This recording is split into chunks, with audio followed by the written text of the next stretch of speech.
Behind me is the Time Warner building. Yeah, you know what? This was the Coliseum for years. It just sat in mothballs, dormant. It was a mess. This building changed this entire neighborhood, transformed it into a great residential neighborhood, and inside are some of the best restaurants in the city, like Per Se, for example. Today we're going to spend a day with Sebastien Rouxel. He's the pastry chef at Bouchon, oversees all of the Thomas Keller properties. I've been wanting to do a show just on him since I met him at the French Laundry 10 years ago. So stay with us. The entire day with Sebastien Rouxel inside, talking about what makes Bouchon great, what makes it such a great place to eat, and what makes his pastry so special.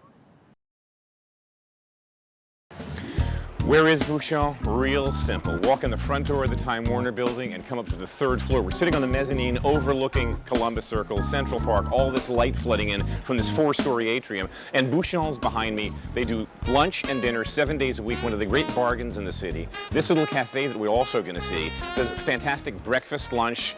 I think they close a little bit before dinner, but you can buy baguettes, you can buy great pastry here. The point is, what you have is Thomas Keller's vision and Sebastien Rouxel's vision, kind of gone down market for people like us that really can't afford to eat it per se, but love great food. Lunch and dinner here, you know, 15, 20, 25 bucks. Pastry here, I don't know, $4, $3.50 for a pan au chocolat. One of the best bakeries in the city happens to be here. So we're going to spend a day with Sebastien in these kitchens and see what makes Bouchon one of my favorite dining experiences in this city, really at any price point, but you hang around, you'll see why. All right, we're here at Bouchon, third floor of Time Warner building with Sebastien Rouxel. Sebastien. Hey Mike, how you doing? Good, man. This is a show that I've wanted to do for a couple of years, but we've kind of had starts and stops and starts and stops. You and I met almost 10 years ago. I remember, yes. At the French Laundry. Yes, correct. Talk a little bit about, I mean, we're going to back this tape up and go back and forth, but talk a little bit about how you and Thomas first connected. We first connected sometime in 1999. We met in New York City at a James Beard Award. That's how we met. And at the time, I had no idea who he was. And then, a friend of mine said, "Oh, it's Thomas Keller. You should introduce yourself." So I introduced myself, very casually. We meet, no problem. The night goes on, and then one day, I was working in New York City. My wife see an ad in the newspaper in New York Times that they were looking for a pastry chef, and she's like, "Oh, Thomas Keller is looking for a pastry chef." I'm like, "Who is Thomas Keller?" I don't know. And she's like, "He's the best chef in America." I'm like, "Oh, all right." So I didn't care for, so I just do my things. Then she sent my resume without saying anything to me. Then one night I come from work and there's a message on my answering machine from Thomas saying, I'd like to fly you over, to try for the position. So I was like, okay, let's do it. And then I was ready for a change. I was ready for a break. And I'm like, if he is the best chef, it's quite an honor to be part of his team. So I decided to move out there, and there I was. Yeah, well, we were filming, I think, in 2001, right when this deal was signed. Time Warner building wasn't even up yet, and they wanted Thomas. He was the anchor guy, and he brought in Massa. But the week we were there was the week that the news broke that the deal was going to happen. Yep. We spent a couple of days filming, and I remember then saying to my guys when we were filming, this is the first Michelin 3-star restaurant I've seen in America. What you guys were doing at the French Laundry then. Yeah. But because to me, Michelin, I don't think Michelin gets America, but Michelin gets France. And I've eaten at most of the 3-star and a lot of the 2-star restaurants and been in a lot of the kitchens. And what I saw at the French Laundry was just that level for the first time here in the States, including what you were doing. Oh, thank you. It was a wonderful simplicity. Maybe you had a poached pear. There's a couple of things on the menu that you were working on that were just like so restrained and perfect.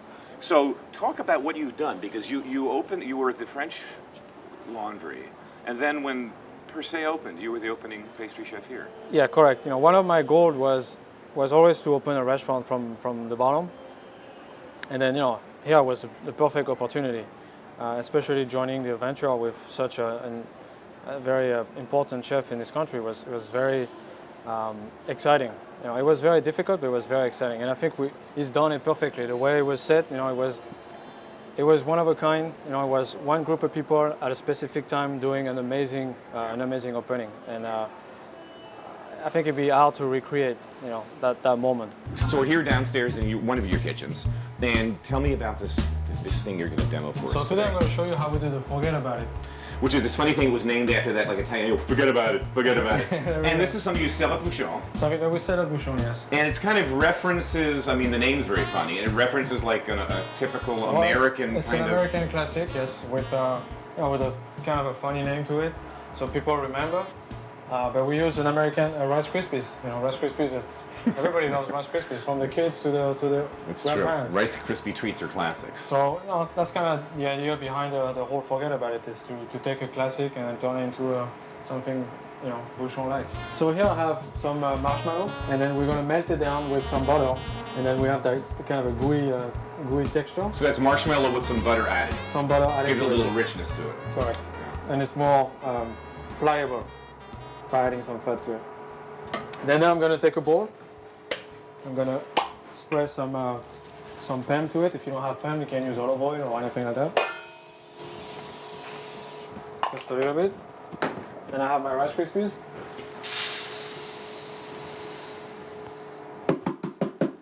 And then we're gonna take the marshmallow and the butter, and then we're gonna pour this over.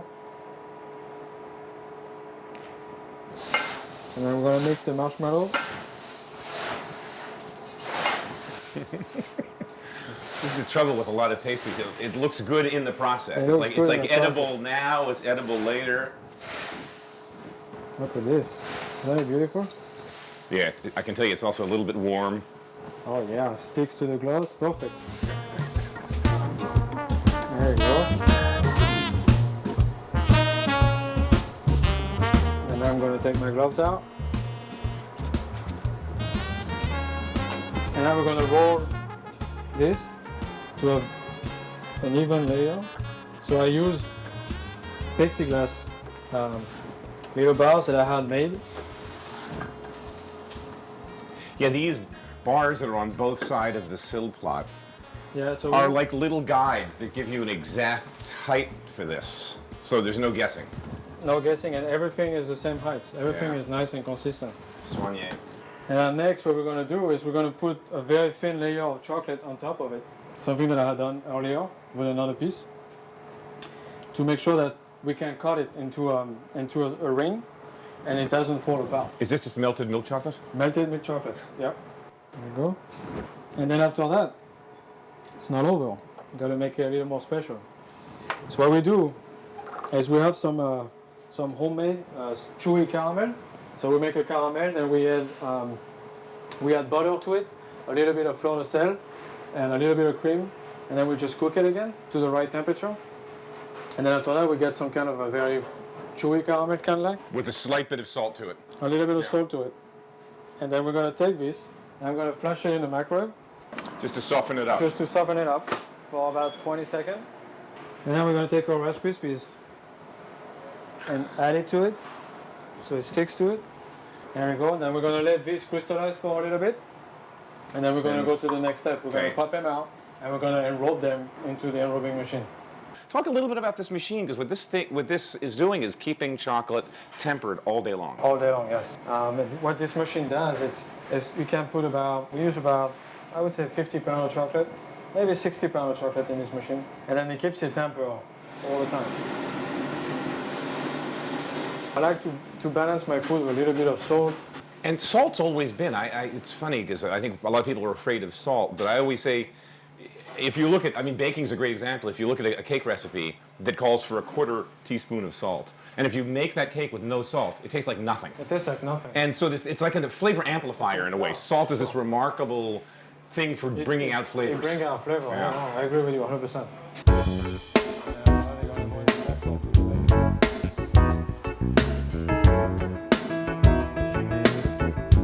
So now we're upstairs. We're on the 4th floor, and this is the kitchen I remember. This is the back end of the per se kitchen. Yes. Yeah. Here we are back at Per se, where we do all the baking for both properties, for Bouchon and Per se. Here this is Ben's kitchen. We do all the bread. From scratch, and these are just beautiful. So here we have baguettes. And just this thing. Just beautiful. Right in the oven, and they Right make out of their the way oven. all the way downstairs. DAP, what we call DAP. Yeah. So each guest who comes to Bouchon gets 2 pieces Yeah, these are just as soon warm. as they sit down. Out of So the we do oven. bake those all day long, so it's being served, it's being made and served fresh. Everything is fresh.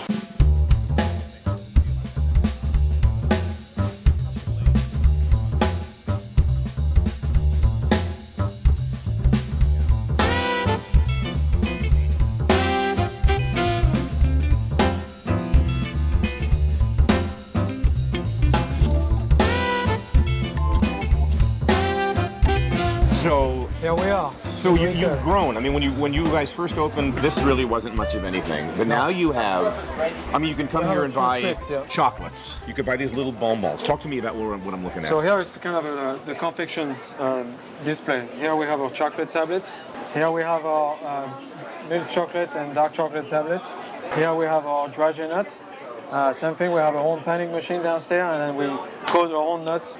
Here we have some citrus diamond, very refreshing cookies. Just like little sweet dough, Little like sweet dough to take home. Here we have our peanut butter cup. This is our version of peanut butter cup. Like a Reese's peanut butter cup. Like a Reese's peanut butter cup. Another play on an American tradition. I know. And here is our famous dog biscuit made with foie gras. So these beautiful salads set up. One of my favorites was, I told you, I love the grilled cheese. The grilled cheese tomato soup, which you wouldn't get because that's like a really iconic American. Actually, I do like it. When you were homesick from school, mom would make you tomato soup and grilled cheese. Actually, my kids love it. It's classic. Every day you come here, this assortment's very simple. You have a beautiful sweet brioche. We have a brioche à tête. This is our chocolate brioche. Here we have our almond croissant with raspberry in it. Try to make it a little bit different. Here we have a coffee cake. Yeah, which is the classic with a classic, little crumb across the rich. top. To me, the hardest things to do with the simplest things to do, like a great baguette, is really not that easy to do. No, just like a croissant. Just like a croissant, when you look at this, I mean, first of all, you have this beautiful sheen. The lamination is one of the difficult This to lamination, where you can see it expanded, because, I mean, you talk about how this dough is made, first of all, because it's pretty remarkable. Well, the dough for the croissant is you use a laminate dough and there's yeast into it, so you gotta combine those two techniques at once. So it's very difficult to. And laminate, so it's rolled and folded, and at the end of it, it's like 1,000 layers. 1,000 layers of dough, and then the leavening agent is the yeast plus the butter and the moisture escaping. Yeah, escaping. And when they're perfect, they come like this. I mean, this is light as a feather. It's light as a feather. And then when I was to judge, I mean, I look at this thing and I say, it looks beautiful, and then I just kind of get this end. And I give it a pull, and look at this crumb. Look at inside. Look at the inside. Look at this. See that shine and that crumb? That's sick. And talk about the sticky bun, because that's so... Yeah, we have a sticky bun. I think I allow myself like 2 a year. Well, it's probably a lot of calories. It's ridiculous. Jeez. No, we can't let this go unmolested, can we? Look. And those taste best when they come out right in the oven. I don't know how you can resist them. They're still gooey and chewy. It still is gooey and chewy and rich and buttery and nutty and caramelly. Here we have two different oatmeal cookies. We have the traditional one which got raisin in it, and then we have the one we call TLC, which is an homage that one of the co-workers here didn't like the oatmeal with the raisin in it, so we decided to make a raisin-free one, and we call it TLC. All right, this we saw being made. So here's the forget about it. Here is our coconut rocher. Here is our Florentine, which is a traditional French cookie with a lot of almonds, honey, and then on the other side it's got a layer of cookie dough, and it's finished with chocolate and a little bit of citrus powder. Here we have. Good God, I know this is the peanut butter. This is the peanut butter cookie.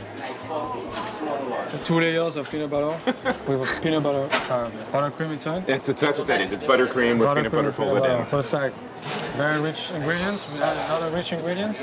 Yeah. And put it together. The chocolate chip cookie to die for twice. Here we have a chocolate chip cookies. We have 2 versions. We have the regular chocolate chip and we have the double chocolate chip, which is made with cocoa and chocolate. And you have cocoa powder in the... Cocoa powder in the mix. And we have chocolate chip and chocolate chip.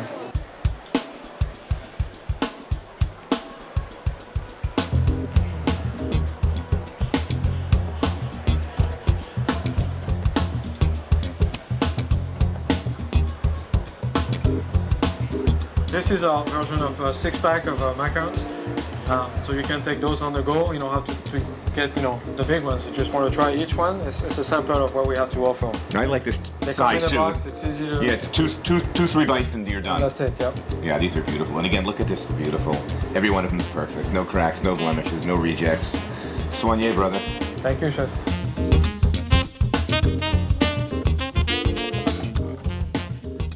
This is the rhubarb and strawberry jam that we made this morning.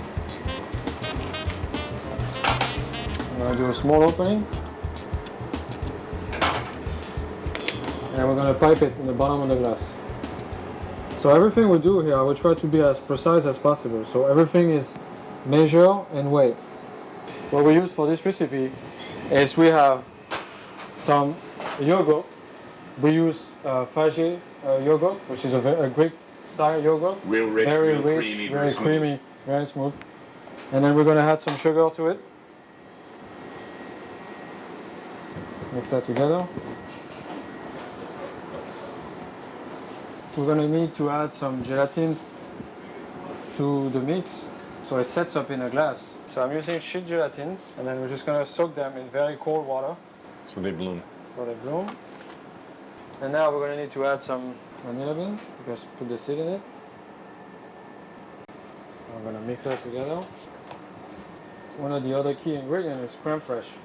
The taste of creme fraiche is, it's got more that dairy taste to it. It's more rich. Take some of that. It's good. Drain the gelatin. I'm gonna add it to it.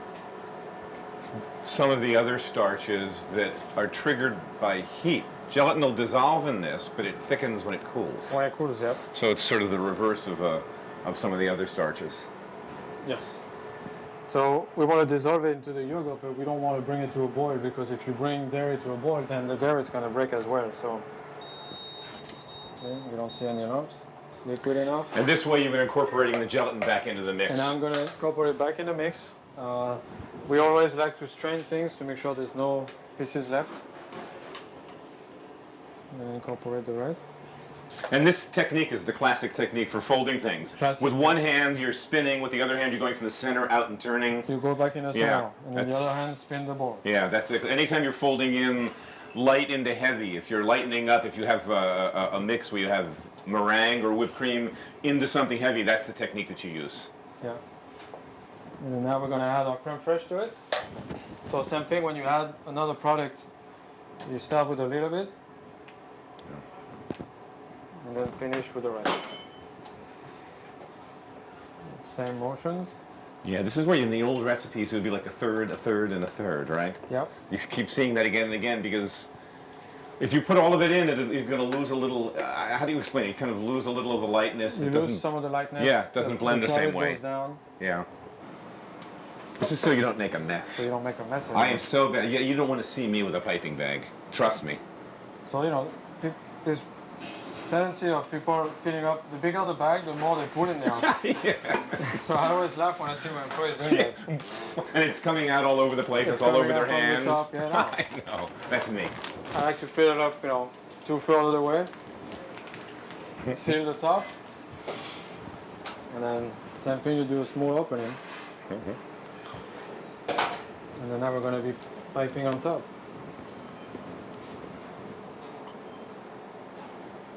So we're going to put it in the refrigerator for maybe half hour. For the gelatin to work and to get that. Yeah. to So we're going to tight- get like a very thin skin for the panna cotta is set.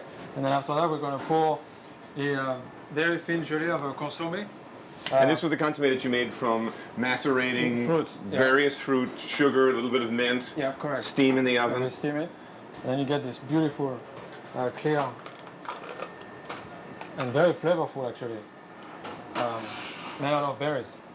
Yeah. And then You you can don't actually, as soon as you open that, you can smell Oh, it. for sure. And you don't get the fibers from the berry. That's why you get a very perfectly clear jelly. And then we just pour a little bit on top of that. Same thing, let it set.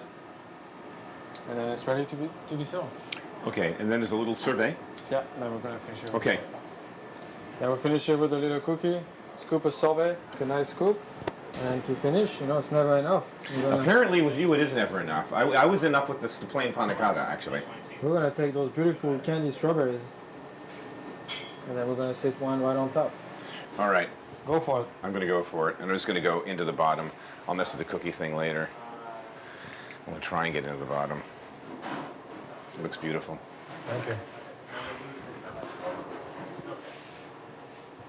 You know, there's a hell of a lot of 3-star restaurants in New York that would be more than happy to serve this for dessert in the main dining room. And this is what you're serving in the 3rd floor mezzanine at Bouchon. That's why we sell the cafe, yeah, correct.